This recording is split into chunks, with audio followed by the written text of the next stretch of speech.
The views and opinions expressed on this program are those of the producers and the individuals appearing on this program and do not necessarily reflect the views and opinions of the staff of the Sun Prairie Media Center, its members or underwriters, the board members of the Media Center Commission, Charter Communications, TDS Telecom, or the staff and elected officials of the City of Sun Prairie.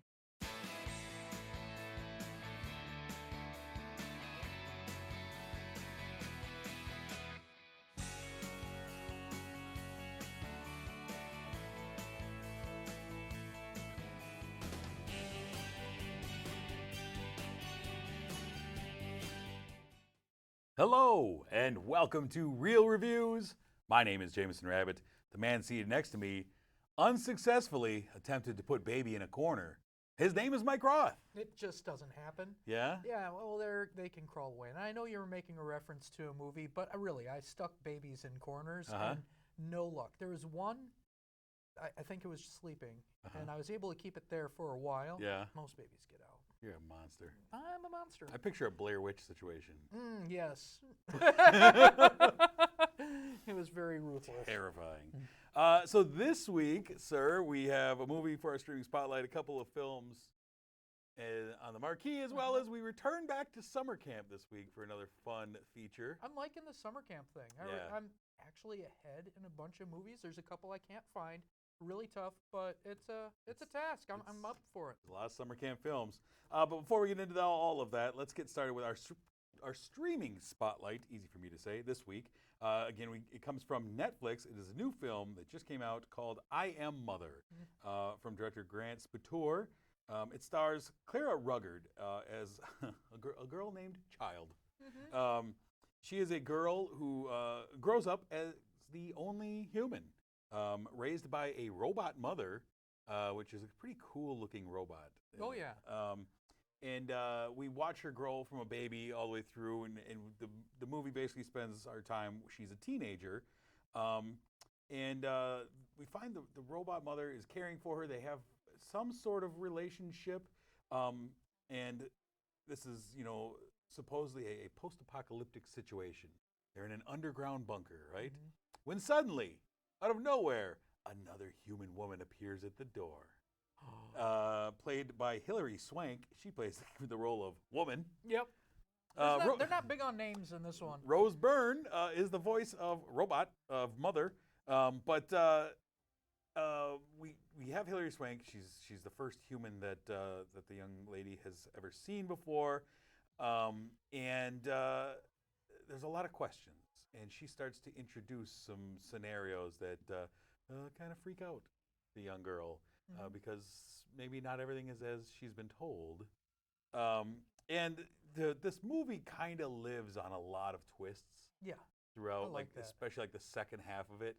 Kind of feels like it turns a lot. This movie felt more like a mystery than a lot of our mystery movies that come out. I was sitting there predicting all the possibility twists and turns. Also, the way this movie looks, I bet it's very heavily inspired by the game Portal. If you've ever played that, it's one of my favorite games. But it's kind of like same thing. It's an underground test facility. Computer is figuring out how things work with humanity. And meanwhile, everything on the outside is desolate and a wasteland. Yeah, we find that this AI robot mother is there to raise embryos and such to repopulate the Earth from this underground facility. I liked a lot about this. There was some clunkiness in here that kind of irritated me, like the introduction of the conflict with, Hillary Swank playing almost another mother type character. That was kind of clunky to me. Some of these turns, I don't know. It felt I enjoyed a lot of it, but for a little while it felt like, all right, now they're like overly infatuated with where can we veer next.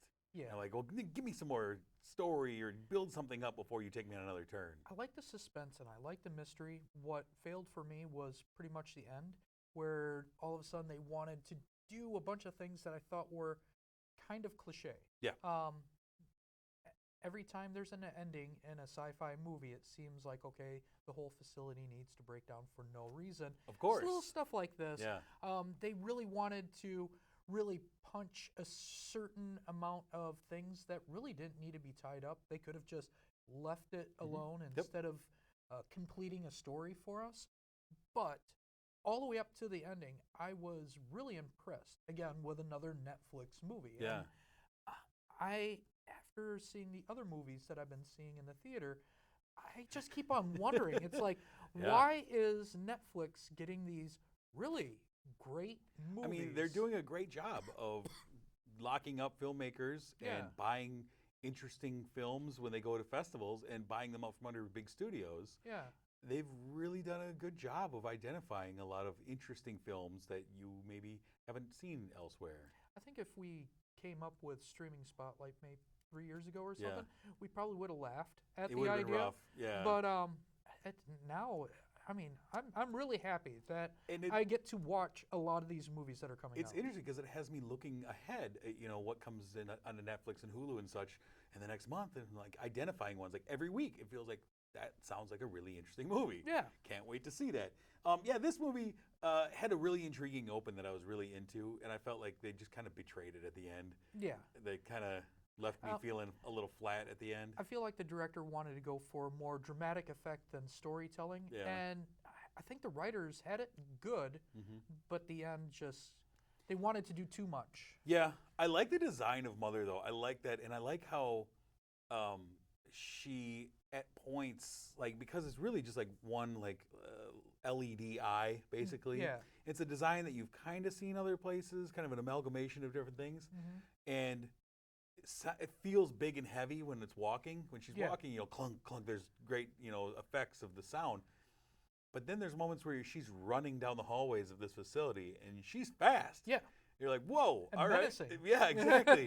So I thought that was kind of an interesting design. And I think Rose Byrne did a really good job. I mean, really, it doesn't take any acting. It just took being calm and trying to be robotic, but at the same time, giving off a warmth, because I really felt like Mother cared. And that's also part of the twists and turns, and I'm not going to mention much about it. I think a lot of people will be surprised by the ending.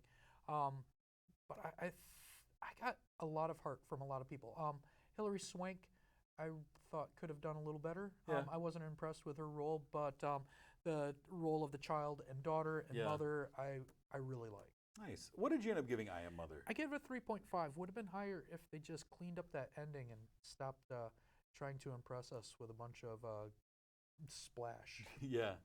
I gave it 3 out of 5. It's an enjoyable movie, and as we'll see at the end of this, it might be one of my favorite movies of the week. Yay! But it's worth checking out. Another Netflix film if you're looking to hang out and just throw on a Netflix film. This is a good one to pick on. So. Let's move on to what we have on the marquee this week, sir. And we have our weekly animated feature. What do you have for us? I have the sequel to Life of Pets. If you remember watching this show, I really didn't care for the first one that much. And now we have a sequel. Pretty much we start with all the pets from the last movie in the same kind of area, but due to different circumstances, all of them spread out and have 3 separate stories. Your main story, which is Max. His owner is having a baby, got married. That really has nothing to do much with the story, though, but they kind of hit it hard as something important in the beginning. Because he suddenly has a different responsibility. Watch that baby. But then they go on vacation, and it all becomes about Harrison Ford, who plays Rooster, the old dog there, telling him that all his emotional problems and psychological problems are all in his head and buck up. Yeah, that's pretty much the entire... Like you would expect Harrison Ford to say. Yeah, that's pretty much the entire story. Then you have another story where Max gives the Busy Bee, which is one of the things I enjoyed about the movie, is that the toy was called Busy Bee, which is from another movie I absolutely Best in Show. adore. Where's Busy Bee? And in this story, Gidget, who's played by Jenny Slate, she loses the Busy Bee in an area filled with cats. Yeah, crazy cat lady. Crazy cat lady, who's a very terrible stereotype, and probably into mass murder. I don't know, but that story is Gidget trying to learn how to be a cat so she could infiltrate this terrible evil cat world and get back the Busy Bee. That's as deep as that story goes. And then the third story, which is your more louder story, Yeah. is Snowball, who is played by Kevin Hart. Pretty much, he is believing the persona that he is a superhero because his owner dresses him up like a superhero, and they go out and save a Siberian tiger from a very generic evil guy. Yeah. Who looked a little bit like Gargamel. Yeah. Yeah. Very But, Gargamel-ish. throughout this whole movie, I didn't feel like any of these stories really served a purpose except for deliver jokes that weren't that humorous. I didn't feel much of a plot or an attachment to any of these characters. I really love a lot of these voice actors. Yeah, they have a great cast. Patton Oswalt, Kevin Patton Hart, Oswalt. Harrison Ford. All these guys are fantastic. Yeah. I can't figure out why they're in this. Patton Oswalt stepped in because Louis C.K. originally voiced Max in the first movie. He's had some problems. He's had a couple of so issues. Max yeah. got a new voice. One of the ones that I loved is Dana Carvey as Pops. Doing his, basically, if you ever watched SNL back in the day, it's his old man shtick, and we liked it. I never liked that. Oh, shit. see, I was always a sucker so for that when I skit. hear that, I'm just like, oh man, that's a dark part of the 80s, 90s. I Sure. like Tiffany Haddish. Yeah, also, she's great. But again, in a movie that I really didn't care for. That's a problem. I did not like the first one, and part of me thinks I should have gone and rewatched it, or should rewatch it, because I think one of the reasons I really didn't like the first one was it came out shortly after Zootopia, which was a great movie about animals. And then Pets came along and was an movie. It wasn't Zootopia, I know that. Yeah. I actually found myself enjoying this movie. Really? Yeah, I did. I went in with like not expecting anything, and found myself engaged in it. I liked the Snowball story. You know, I thought that was fun. Kevin Hart's fun. You know, put Kevin Hart and Tiffany Haddish together. You know. I'm good with that. It was fun enough for me. It wasn't knock your socks off. My daughter was with me. I think I always give a little bump when your child enjoys it and you're enjoying it with them. Yeah. You can't help but enjoy it. I didn't fall asleep, so unlike I've fallen asleep in a recent animated film. Yeah. I mean, I thought it was better than expected. Well, I am really glad for you. I wish I had that experience. I really did. I did have great company with me, and if she's watching, I'm glad you liked the movie. There a you lot. go. I really do. But I'm wondering if more I this is think going about to this. get a third in the trilogy. It feels like it's destined to get a third because of the level of voice cast that they're able to get, and it won the weekend. Nothing spectacular. Yeah, but it made money last time. It made money this time. Yeah. They're going to keep doing it. I mean, if it has they to. make They money. keep making Hotel Transylvanias and such. Yeah. So I mean, what can you do? If it makes money, that's it. You know what it's missing? I've found the secret to movies in the last couple of years is you have to have a Yeti in your movie. That seems to be the thing right now. We're getting another Yeti movie. This one actually looks pretty cute. I'm kind of looking forward to it. But it feels like the fourth one in like the last calendar year. Yep, it's a new hot topic.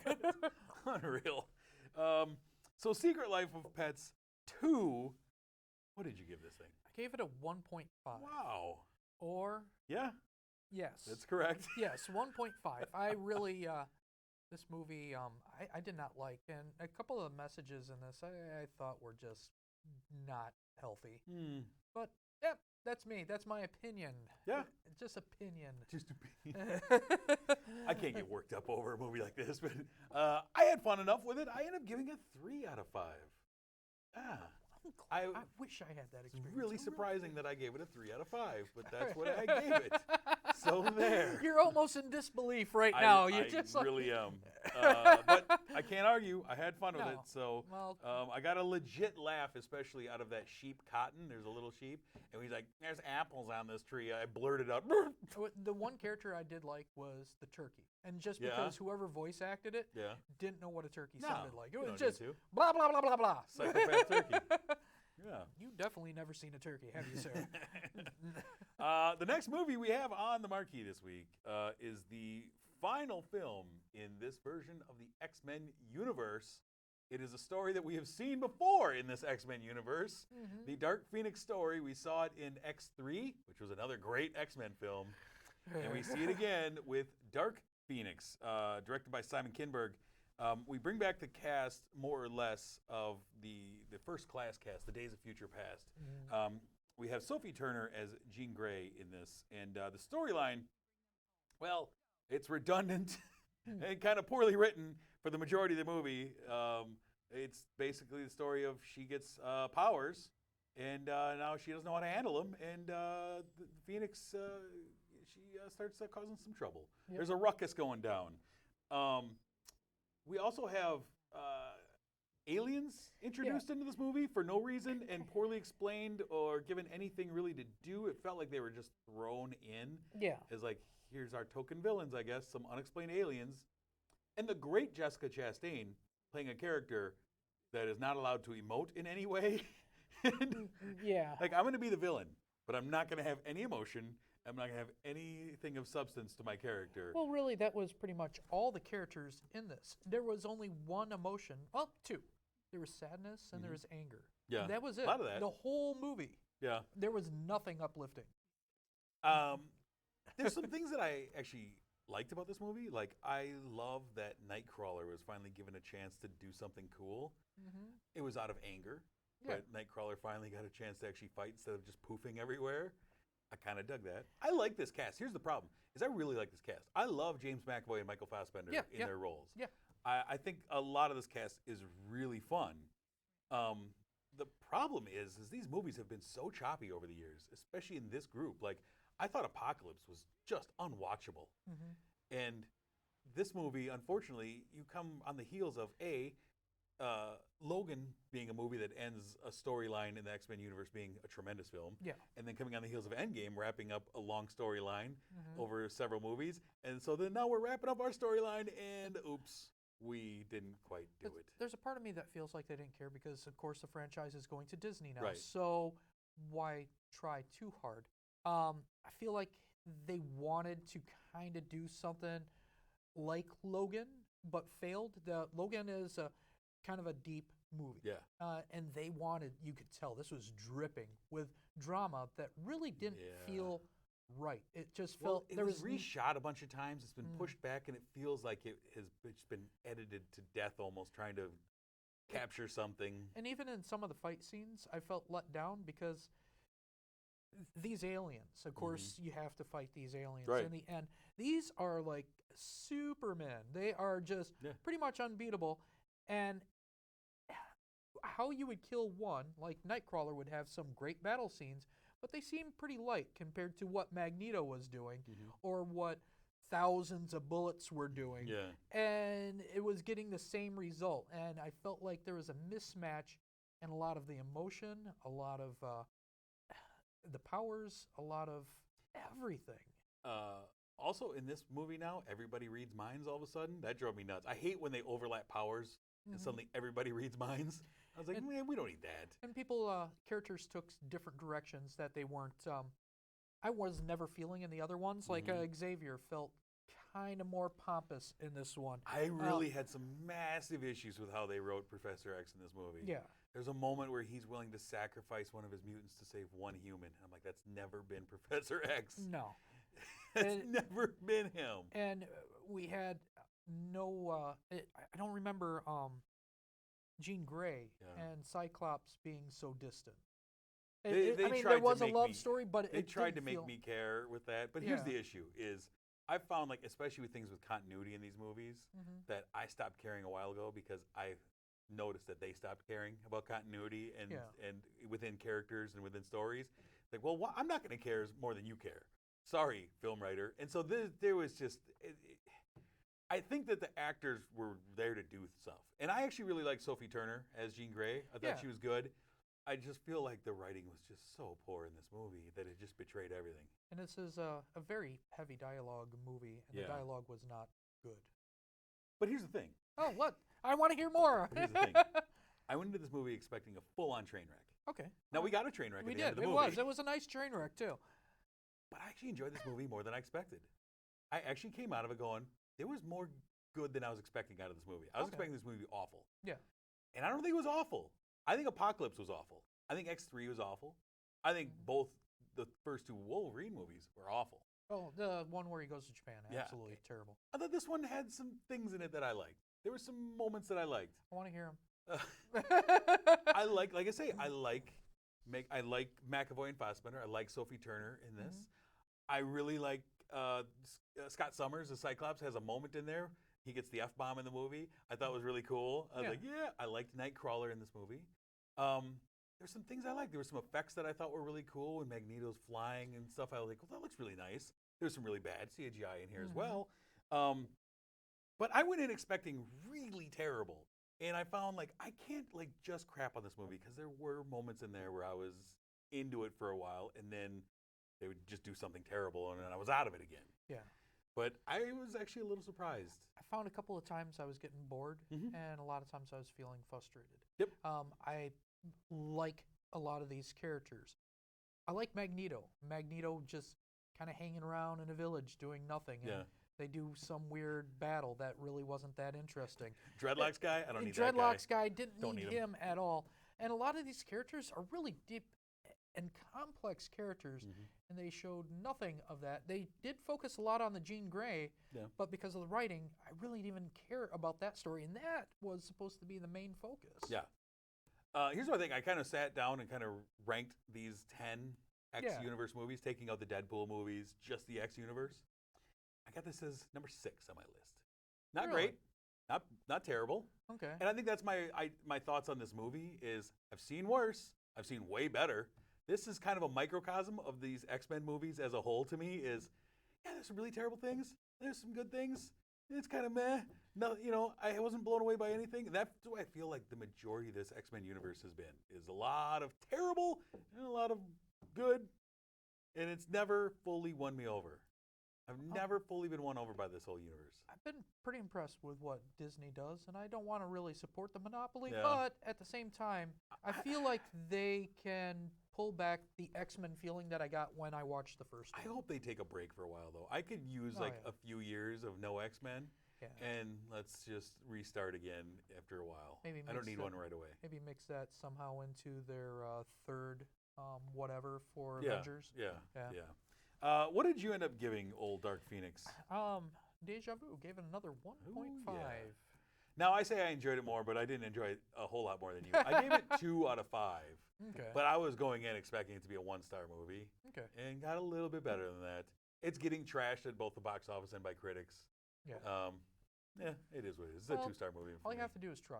And they didn't. So that's what we have on the marquee. Now, of course, like we started last week, it's summertime. We're going to camp. It's time for us to go to Camp Throwback. Look at that. Oh, the fire's roaring. Great. No mosquitoes at our summer camp, Mike. Who made that picture? That is our wonderful Mara Trusty made that. Mara photo is for the us. best. She really is. Yeah, I like her a lot. The absolute best.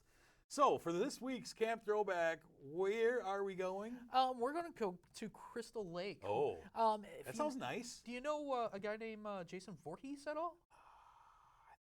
Well, back in I'll just quit this. Yeah. 1990, we have one of the best horror movies that started. Wait, 1990 or 1980? Oh, I mean 1980. Oh, I thought we watched a different movie. 1980 Okay. started one of the most famous horror movie franchises ever.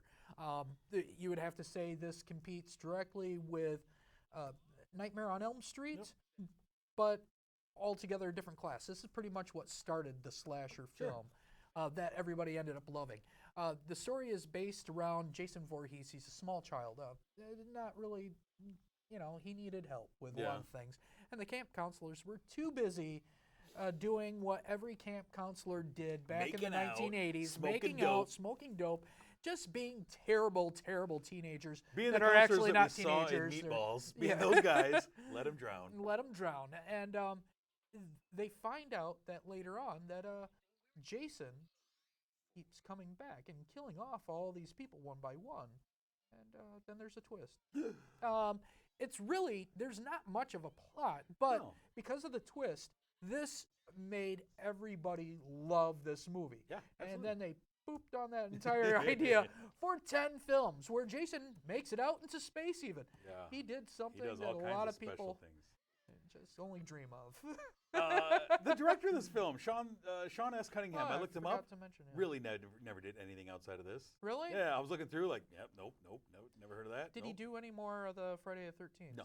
No. He was like producer on some of them. Okay. Yeah, I mean, really. Yeah, because the plot is basically these group of camp counselors getting stalked and murdered one by one by this mysterious thing, and everyone in town knows, well, there's a curse on that Camp Crystal Lake. And, you know, they're trying to reopen it, but everyone's going to get murdered. Oh, we have to mention Kevin Bacon. Yeah, very in young this Kevin movie. Bacon. Oh, boy. Oh, he was a happened? bad boy. There's a lot I like about this. I like the handheld camera movements in this before that got really hokey. Yeah. One of the things rewatching it, because I haven't rewatched the first one in a long time. Okay. Forgot that they kind of just ripped off the Psycho theme for the majority of the first movie.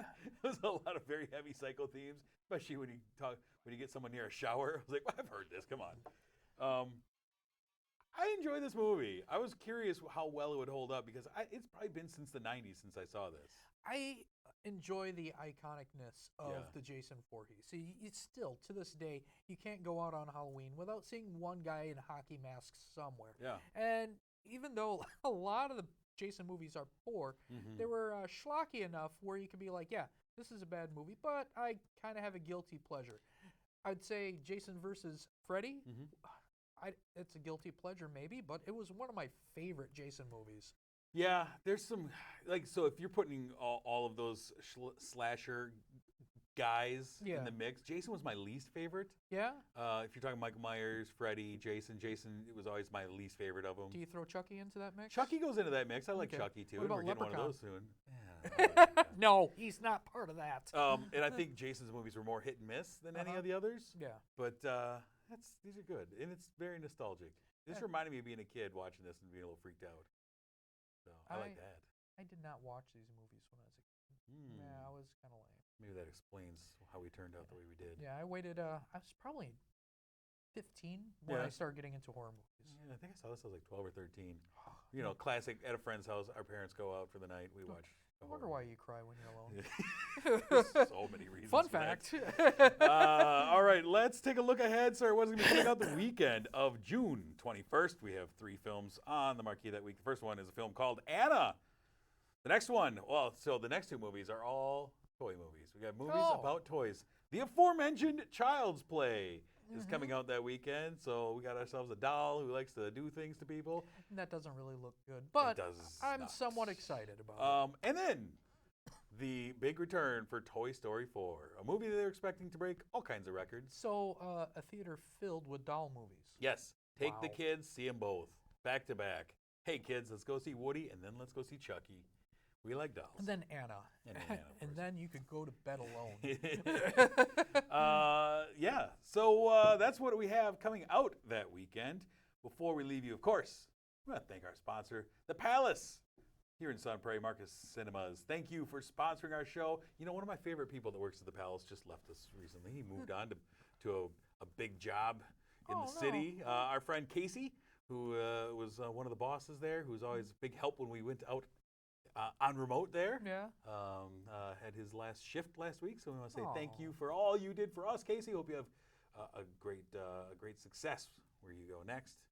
He's still with Marcus. He just doesn't have to deal with us anymore. And tell you what, as the weather is getting hotter, there's really nothing better than being at that theater. I agree. I go to a couple of other theaters every once in a while, and really, there's nothing like having a Dream Louser. And even if it's like a little cold in there, if you're in like the Ultra Bistro, you got those heated seats. Boom. Yeah, I agree. Next week, sir, we're going to have such films as Men in Black International, Shaft, Late Night, The Dead Don't Die. We're going to have our streaming spotlight is going to be a film called Murder Mystery. And, of course, we're going to return to summer camp for Camp Throwback. It's going to be an exciting time. You have to be here for it. I'm already curious on what our next installment is going to be. I really like this one. We'll talk about it. All right, cool. Can't wait. But you have to tune in next week to check out all these great films. We'll be right here. But until that time, I'm Jameson. I'm Mike Roth. Thanks for watching.